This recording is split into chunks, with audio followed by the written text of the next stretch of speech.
So in this video, I want to talk about the final frontier. This is a series where I explore how AI is going to impact the future of work and the way that we live.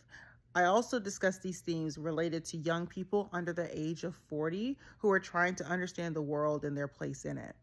So in this episode, I want to talk about class conflict and what I believe will happen.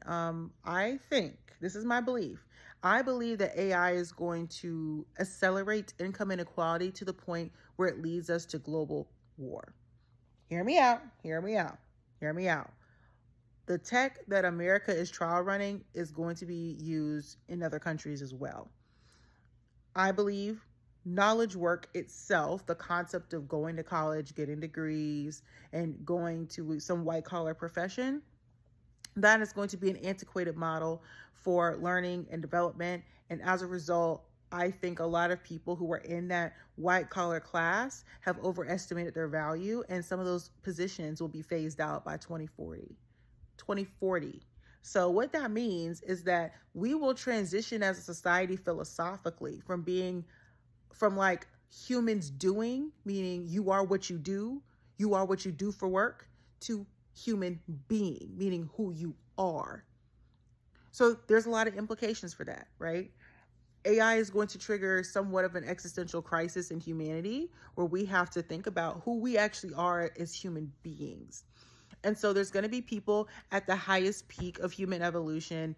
The old money and the political class are going to merge a little bit into one hybrid oligarch situation.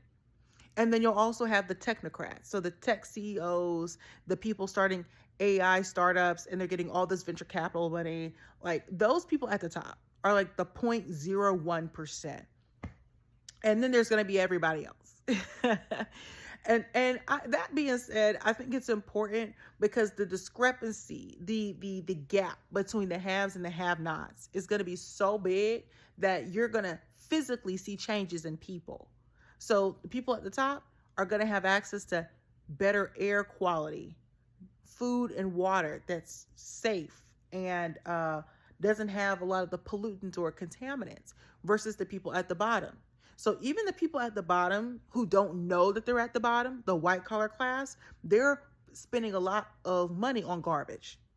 Even the food that's in some of these major retail brands, major retailers and major stores, some of that food is still garbage. It's just priced at a higher price point to attract a different kind of customer, but it's all polluted. And I want you to understand it's going to get that bad. It's going to absolutely get that bad. And so the only way that you're going to be able to survive this, because it's going to lead to civil unrest. Let's be for real. People are not going to take this lying down. Our whole jobs are going to be displaced and removed. So it's going to lead to civil conflict, even global conflict, because I think the global middle class is going to start to, be eroded over time.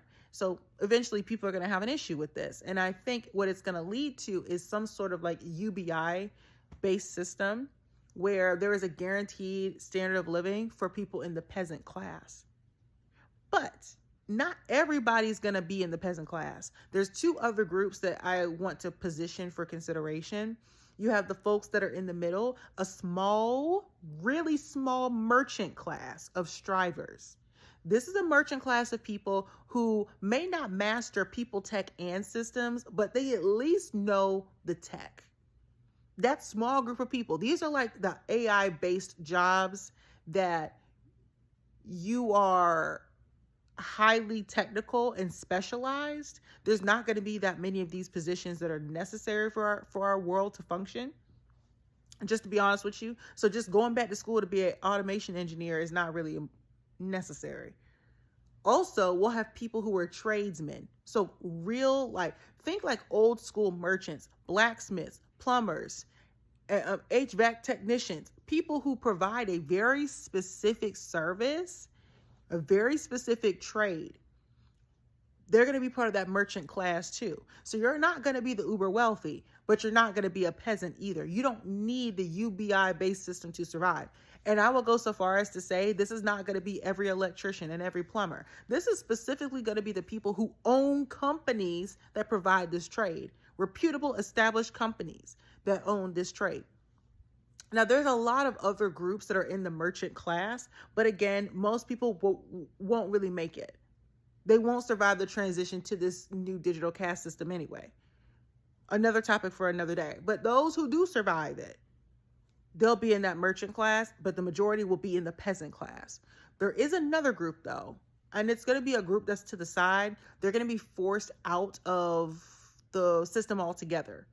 They're marginalized people, beggars, homeless people, and then think the anti-vax people, but they just don't want to be in the UBI based system.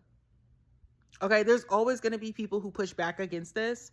And so that's a key part of this, is that whatever peasant class is taking shape, you have to opt into this system. And so if you don't have the skills and the knowledge to navigate the tech, because again, the people at the top of the hierarchy, they master people, systems, and tech. They control the means of production very tightly. They've consolidated power. And at this point in time, by the time we get to this digital caste system, they control information and distribution networks of information as well. So if the peasant class is consuming all the media that the people at the top own and manufacture. So the people at the bottom don't even understand their reality, because everything they're told about the way that they live and work is manufactured. So again, mastering people, tech, and systems, you're at the very top. If you're in the merchant class, you just know the tech. You know the tech at a minimum. So there's no group of people in this scenario at all that can really survive without understanding this, but in particular, the merchant class. So if you want a separate video where I talk about who I believe, what jobs will not be made redundant with AI, what kinds of trades we should really look at, and how you can actually become a merchant, somebody who trades their knowledge of a certain skill for income, I'll make a video on that if you ask for it. But yeah, there will be a group of rogues, vagabonds, people outside of the system that are forced out because they refuse to comply. And so I think as a young person, if you're trying to figure out, okay, what jobs should I be considering? How can I manage this transition to a new system more seamlessly? How do I spend my time? Where do I go to upskill? If these are the questions that you have, please comment down below, or you can click the link in my bio. I have a private Patreon community where we talk about exactly this. Career design and AI literacy is the future. And so if you're interested in more conversations like this, you should join the Patreon.